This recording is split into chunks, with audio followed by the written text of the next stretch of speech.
talk about community policing a little bit, and what is it you guys are doing? And I know you've put a lot of effort into Right. this. Well, community policing is a paradigm that's been around for a while. And when I was appointed chief a little over 4 years ago, we really wanted to make sure that we did community policing at a very high level. And we've been working towards that goal really for a long time now. And it includes a lot of different methodologies. It includes getting to know the community, as we did this morning with the Coffee with the Cop. It includes making sure our community resource officers are out in the neighborhood talking to everybody, making sure they get to know who lives there. It's the biggest part of it, though, is listening to the community and understanding what their needs are. How important is it? It's extremely important. When you look at what's going on across the country, you look at what the narrative with police and community relationship is, if you're not listening to your community and not getting to know them on almost an individual level, you're going to miss something. We, as law enforcement professionals, can have a real tendency to want to deliver a cure that may not be what the community wants. So by engaging in these sessions where we can listen to the community, listen to what their concerns are, we get a lot better at doing our job. And this ultimately cuts down crime, doesn't it? Absolutely, because if you get a community that can help you create public safety in their space, where they're not relying completely on the police department to do that, that's a much more efficient model than us trying to come in with what possibly could be some heavy-handed tactics to try to make it go away. How do you think you guys are doing? I think we're doing okay. There's always more that we can do. There's always more work that needs to be done. This is a long-term solution. This is not something that you're going to be able to do overnight. So this is the grind of police work and community policing. It is something we have to do on a constant basis. What would be, is there a benchmark when you know that it's working? Is there something that you would like to see? Is there something that you, at that moment where you're like, hey, this is all coming together? Well, that's hard to say, because you can look at different measures. You can look at crime rates. You can look at what your level of violent crime is. You can take a look at any of that. But what you're going to be subjected to are these momentary blips when they go up and down. The biggest, I think, measure of it is when you ask the community, how are you doing? When we go in and meet with our community at different meetings, we talk to our community, and just like today, as I was sitting and having coffee with folks saying, hey, how do you think we're doing? If people are saying, hey, I think you're doing a pretty good job, that really is a big measure of where you're at. But the interesting thing, and I think this is, you talk to the people that are in the Coffee with the Cop, right. Those are all older people. So right. How do you hit the target audience, the ones that are most likely, the 16 to 24, the ones that will commit the crimes? Well, that takes a real multi-system response, and that is something that you're right in pointing out, that reaching the young people is a challenge for us. So we have to be able to pull in lots of other folks to help us do that. We've got to go to community members that have connections with that age group. We've got to partner with our other city agencies like Recreation Parks and Open Spaces. The Nighthawk program has been a significant, I think, win for the city to be able to do that. So it can't just be a police department solution to this.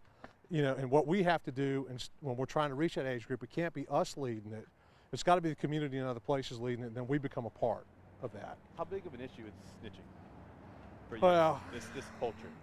It's a big issue. I'd like to think we're making headway on it, but this idea that we're not going to talk to the police is really not helping the community out, because what happens then is, what we're saying then is that we're going to tolerate the behavior that's creating all the mayhem.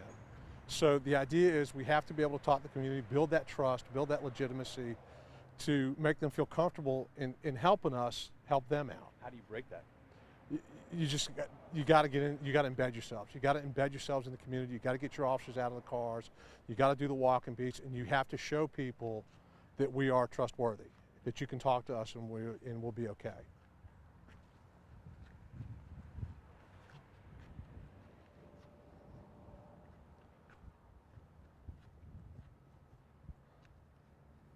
I think it's interesting. You got this whole kind of this parallel dynamic now. You have this, with this whole Black Lives Matter movement, but then you have this whole thing with trying to prevent crime at the same time. Right. It is a tough time for policing. My 27-year career, this is the toughest moment that I think I've seen in my career. Now, there may be others who have been in the business longer than me and may have a different opinion.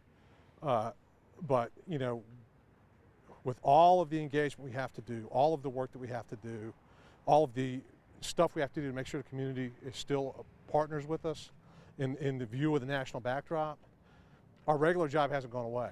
We still have to answer calls for service. We still have to work accidents. We still have to do all the things, investigate crimes. We still have to do all of that on top of what we're doing right now. So it's a particularly challenging time for us as a profession. What's it like for you whenever you have a homicide? How much, not as a police officer, Right. but as a person? Well, as a resident of the city, it's disturbing because that reflects on the city. You've got a family that has lost somebody that is a loved one. Because you got to remember, every victim belongs to somebody.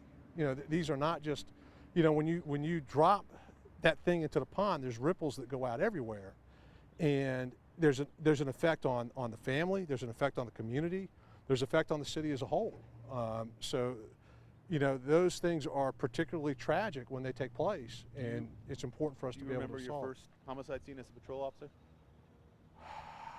Well, I know we're going back some years. yeah, we're going back ways. Now, I'm trying to remember which one was first, because. Well, let me ask you this: do you have one that stands out in your mind? One that bothered you more than any others? I have. Every police officer has a call that they remember more than others. Whether it be a traffic accident where it was, you ended up seeing a small child hurt, whether it was a homicide scene, whether it was, hey, we had to go into a house and take a child out of a situation that the child didn't belong in, but you had to do that because it was for the safety of the child, and the child doesn't understand that. There's all kinds of stuff that comes with that. It may be a domestic violence situation. We all have those things that we put up with. What was yours? Mine was a traffic accident where we ended up having some fatalities, and there was a small child involved in that. Wow. That's the type of stuff that you really don't like to talk about. And that's the type of stuff you can't prevent. I mean, No. And that's one of the, you cannot, nothing you can do there. No.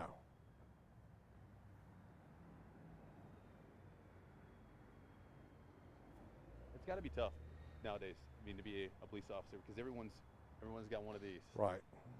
Yeah, we're under so much scrutiny right now. It is a little bit tough to do the work. But here's the thing: as long as we do it professionally and we do it the way we're supposed to, then it is what it is.